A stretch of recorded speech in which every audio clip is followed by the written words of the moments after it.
Well, we head to the US for today's Focus report, but we'll be taking a closer look at Turkey. This is because of a split at the highest level of Turkish government.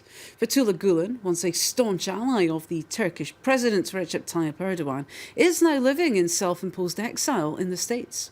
The preacher and spiritual leader was a close confidant of Erdogan, now finds himself on Turkey's most wanted list, accused of terrorism.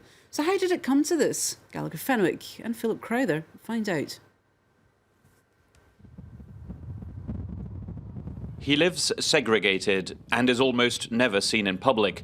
The Muslim cleric left his homeland in 1999 and hasn't returned to Turkey since. The Turkish government says he is a terrorist. Fethullah Gulen lives and works on this 26-acre compound. The 74-year-old preacher communicates via video with the outside world.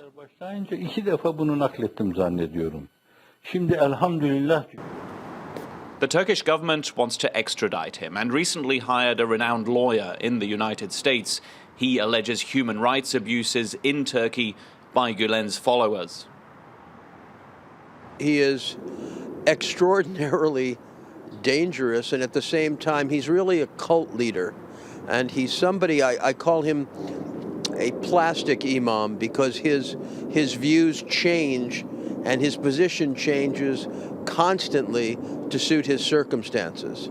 He presents himself in the United States as somebody who believes in interdenominational faith and understanding. A Turkish crackdown on political opponents has now spread to the United States. These pictures are from the 90s, when the current President Erdogan and the spiritual leader Gulen were allies. Erdogan now accuses Gulen of plotting to overthrow the government. Even though there is necessarily no evidence, we've never seen a Fethullah Gulen person or a follower throw a bomb or do anything. But now, according to the Turkish government and official Turkish documentation, government documentation, he is a terrorist. One of the few men who sees Gulen weekly is his advisor, Alp Aslandohan. This is a charge which nobody believes outside of Turkey. Only people who are exposed to pro-Erdogan media might have a question mark in their minds. But outside of Turkey, it is just a laughable claim. Mr. Gulen represents peace. He has consistently condemned all terrorists. Hi, sir. Hi. Is this where Imam Gulen lives? Yes.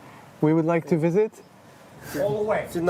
This is the place from where the Turkish government says that Fethullah Gulen is organizing his parallel state. We're not being allowed in. Do you see this line right here? Right here? Yeah. Yeah.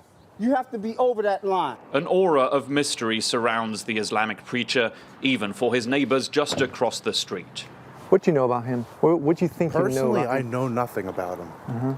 But I mean, I've heard a lot of crap. They had the protest that went up and down the road over and over and over. Gulen's followers run a network of businesses, foundations and schools in the United States. The newest venture, inspired by the Islamic preacher, is a graduate school in the town of Bethlehem. It teaches a master's program in Islamic studies.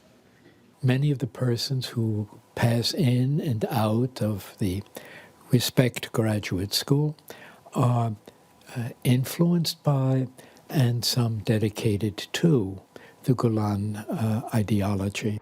A sign of Gulen's influence in the US now stands here, but not to be outdone, something much bigger has been built a few hours away. This gigantic mosque complex was funded by the Turkish government, and it was opened this year by President Erdogan himself.